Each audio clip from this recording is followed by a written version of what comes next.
Hello folks and welcome back to the channel. My client moved from Toronto downtown to Calgary. Then from Calgary, she moved back to Toronto downtown. And now she's deciding to move back to Calgary. If you want to hear her story, stick around and you will find out why.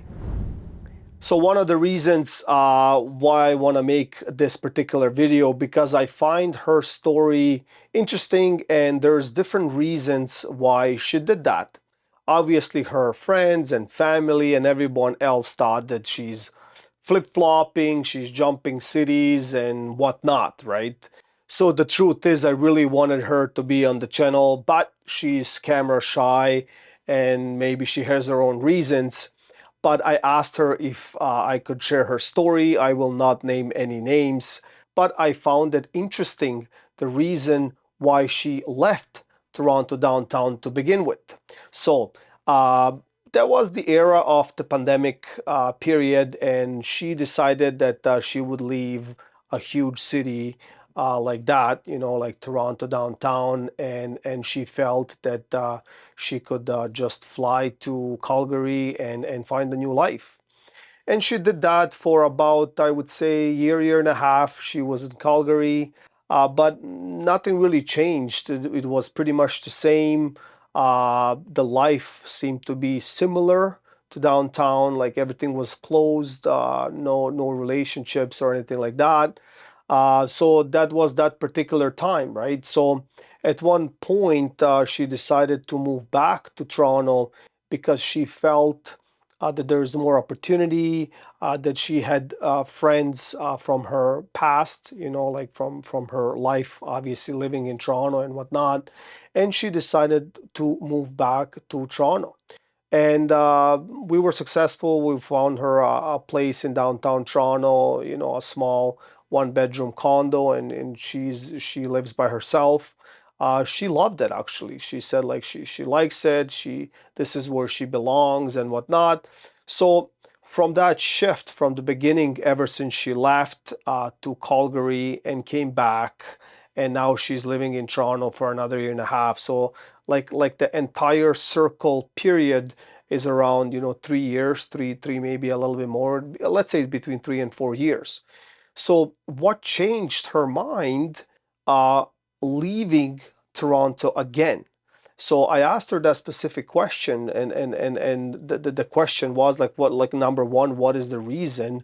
Why are you leaving? Because from my understanding, she could or she can afford her place, even though it cost close to $2,500 a month. But she's making enough in order to cover rent and in order to live in downtown Toronto, right? Even she even has a vehicle, right? Because she's visiting friends outside Toronto.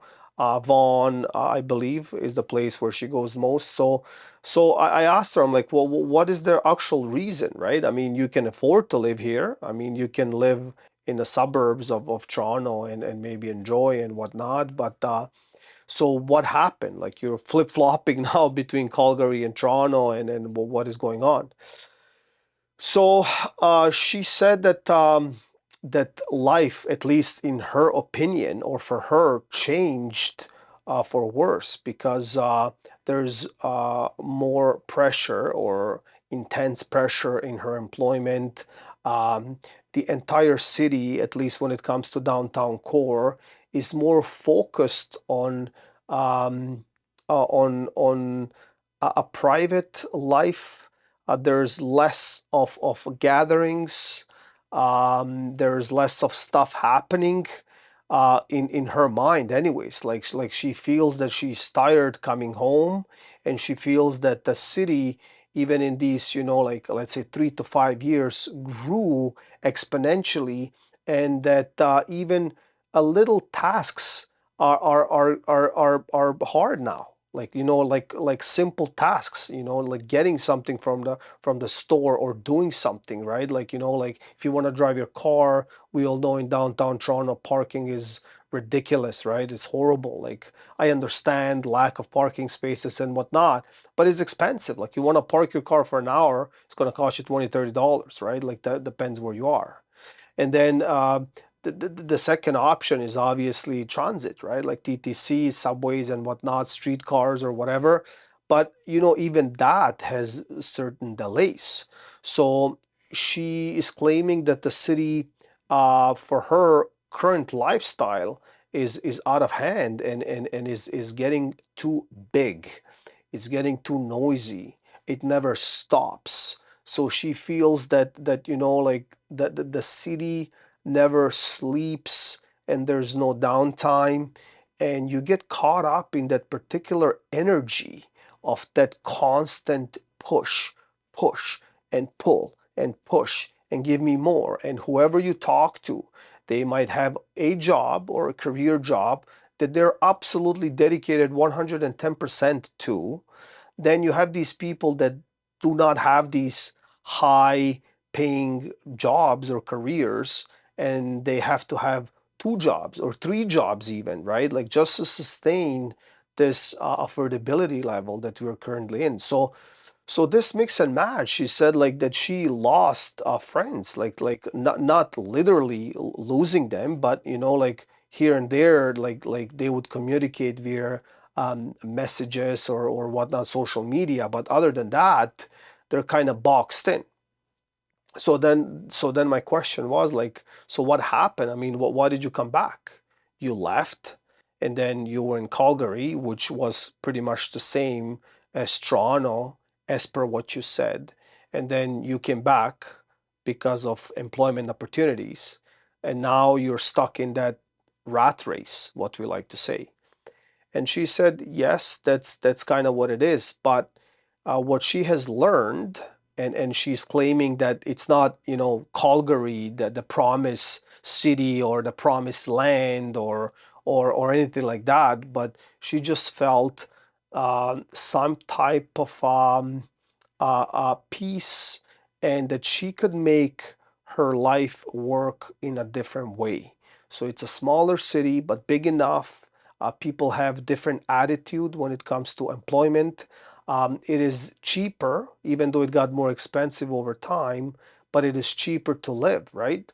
And then I started digging, right? Like I started digging, asking others what they felt about that. And please comment below if you had an experience like that, or if you had a family member or a friend that moved outside Toronto and how they feel about that. So please comment below. But this is what happened, and most of them like felt when they moved out of that core of Toronto, they felt peace.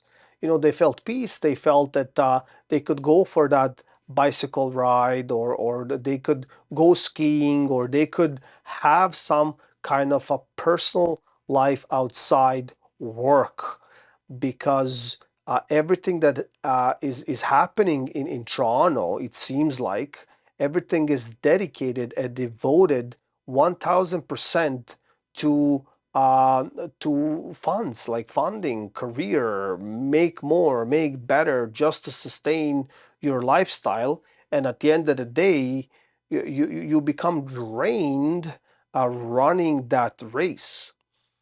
And she claims that after being drained, like for a few years or months in a row, um, that she lost that, I would say, the will to do more, because she's like, I'm too tired, like after a week of hard working, I'm tired.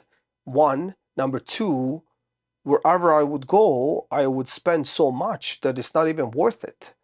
Like, just to go to the movies with her friend, she would spend on average, $30, $40. So she said, I have to work a few hours to get those funds saved, right? And stuff like that. She mentioned that the movies, but I'm sure there's millions of examples out there. So basically, she's moving to Calgary, hoping to find a better life.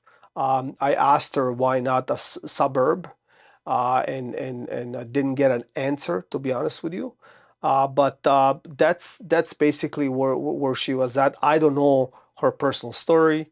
She maybe could have fallen in love. Maybe there is a person waiting for her in Calgary. I don't know that piece of the puzzle, but I do believe her when it comes to free time, affordability, and all of that stuff, that she's being in that kind of dilemma, I would say. So I hope you like this video. Please like, share, and subscribe. And stay well, stay strong, and see you all next time.